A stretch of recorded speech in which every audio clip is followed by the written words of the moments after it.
Umakyat pa ang bilang ng mga biktima ng magnitude 7.8 na lindol na tumama sa Mindanao. Sa pinakahuling datos ng National Disaster Risk Reduction and Management Council, pumalo na sa 68 ang bilang ng mga napaulat na nasawi. 33 sa reported deaths ay mula sa Sarangani at 24 sa South Cotabato. 10 naman ang napaulat na nasawi sa Davao Occidental, habang isa sa Davao del Sur.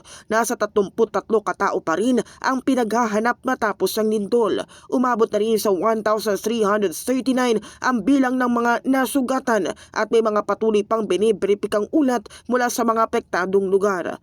Ayon sa NDRRMC, nasa 338,000 families o mahigit 1.38 million individuals ang naapektuhan ng lindol. Mahigit 19,000 katao naman ang pansamantalang nanunuluyan sa 45 evacuation centers. Malaki rin ang naitalang pinsala sa mga infrastruktura na umabot na sa mahigit 1 bilyong piso, habang halos 30 milyong piso naman ang halaga ng pinsala sa sektor ng agrikultura.